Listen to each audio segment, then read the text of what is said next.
میں ایک جگہ گیا ایک صاحب کے ہاں، وہ لوہے کی چارپائیاں بناتے تھے، پھر ان کو بن کے فروخت کرتے تھے، ان کا یہ کام تھا، نارمل درجے کے، کوئی مالدار نہیں۔ میں گئے نا، مجھ سے کہنے لگا یہ چارپائیاں نہیں بکتی۔ میں نے کہا ایک چارپائی پہ کتنا پیسہ بچاتے ہیں؟ کہ اتنا۔ میں نے کہا اگر ڈبل مل جائے تو پھر میرا کتنا ہوگا؟ اچھا وہ سنجیدہ سمجھ گیا کہ پیر کا حصہ تو ہوتا ہے، میرا کتنا ہوگا؟ اس نے کہا سر، مجھے کہنے لگا غریب آدمی ہوں، جتنا آپ فرمائیں گے نا، لفظ سمجھیں ذرا، ڈیل کو دیکھیں نا، میرے ساتھ ڈیل ہو رہی ہے، غریب آدمی ہوں، سب سے پہلے یہ لفظ کا جتنا آپ فرمائیں گے۔ میں نے کہا دیکھ لو۔ تو میں نے پوچھا کہ چارپائی کتنا آئے گا؟ میں نے غریب آدمی ہوں، جتنا آپ فرماتے ہیں۔ میں کہا نا پیر ہوں میں، بتا۔ اس نے پھر آدھا آدھا آپ کا۔ میں نے کہا پہلے حساب بتا کتنے کی چارپائی ہے، کتنے کی بیچنا چاہتے ہیں، آدھا آدھا کر لوں گا۔ اس نے حساب کتاب بتا، میں کاغذ اٹھا لیں، لکھ کے ہم نے جناب اب لکھ پڑھ ہو رہی ہے پیر صاحب کے ورثے کی، اب لکھ پڑھ ہو رہی ہے، ریٹرن ہو جا رہا۔ جب ریٹرن ہو گیا نا، میں نے کہا کاغذ معاف رکھو، آج کا جو ہے، میں کہا اس پہ انگوٹھا لگاؤ، ایسے پانی لگا کے نا انگوٹھا لگا، پانی پڑا تھا نا، پانی کے ساتھ انگوٹھا لگا دیا۔ میں کہا یہ فنگر پرنٹ ہے خاص، میں نے بھی انگوٹھا لگا دیا کاغذ پہ۔ میں کہا آپ طریقہ بتاتا ہوں، چارپائی کے اوپر بالش ایسے پھیرتا جا چاروں طرف، یہ دیکھیں یہ چارپائی ہے، چارپائی ہے نا جیسے، اس پہ چاروں طرف گٹھے مارنا بالش ایسے، اور میں نے ایک اسم بتایا، میں نے کہا یہ پھیرتا جا، وہ اسم ہے یا قادر ہو یا نافع ہو، یا قادر ہو یا نافع ہو، یا قادر ہو یا نافع ہو، یا قادر ہو یا نافع ہو، یا قادر ہو یا نافع ہو، یا قادر ہو، ایسے ایسے پھرتا جا اور پڑھتا جا۔ میں کہا ایک پہ پڑھ، اس نے پڑھا ایک پہ، میں کہا نہیں یہاں چھوڑ گیا تھا، یہاں پھر پڑھ، یا قادر ہو یا نافع۔ میں نے کہا روز ہر چارپائی پہ یہ پڑھ، 1-1.5 منٹ 2 منٹ، بس اس سے زیادہ نہیں لگتا، تیری چارپائیاں بک جائیں گی۔ کچھ عرصے کے بعد وہ غریب آدمی ملا۔ اچھا میں نے کہا جو منافع ہوگا وہ آدھا میرے لیے رکھ دینا ہے، اور دیکھ پیر کا مال کھائے گا تو ڈیش ڈیش ڈیش، اور دیکھ لے ہم نے سندھ کے، میں تھر پار کر نگر پار کر یہاں گیا، گائیں ایسے پھر رہی تھی بالکل، کبھی 4 گائیں کبھی 5 گائیں، کہیں گائیں ایسے بیٹھی ہیں، کون مارے کون کرے؟ ہندو ہیں سارے، ادب کرتے ہیں۔ میں نے کہا جب منافع ہوگا نا، منافع میرے پاس لے آنا، میرا آدھا چپ کر کے لے آنا بس، ٹھیک ہے؟ اور میں نے کہنا کسی کو نہ، کہے گا تو برکت ہٹ جائے گی۔ کچھ عرصے کے بعد وہ بندہ میرے پاس آیا منافع لے کے، اچھا خاصا تھا۔ میں نے کہا ہوا کیا؟ کہنے لگے میرے پاس سے کراچی کا بیپاری تھا، وہ کبھی کبھی چارپائیاں لیتا تھا، چھوڑ گیا کئی سالوں سے۔ اس کا فون آیا کہ ایک NGO ہے، وہ چارپائیاں تقسیم کرنا چاہتی ہے غریبوں میں کچھ علاقوں میں، تو کتنی چارپائیاں دے سکتا ہے فوراً؟ کتنی چارپائیاں؟ تو میں نے کہا میرے پاس اتنی تو تیار پڑی ہیں۔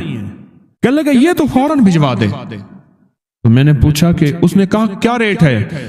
میں نے کہا آپ جو لگا دیں گے۔ کہہ رہا ٹھیک ہے وہ بھیج دیں۔ اس نے ہر چارپائی کا ریٹ ڈبل خود لگایا، خود لگایا۔ اتنے میں قبول ہے، راضی ہو؟ انہوں نے کہا ٹھیک ہے، بھیج دیا بل، باقی جلدی بناؤ، کہ انہوں نے چارپائیاں جو ہیں لوگوں غریبوں کو تقسیم کرنی ہے۔ بس صرف کام اتنا کیا، ایسے یا قادر ہو۔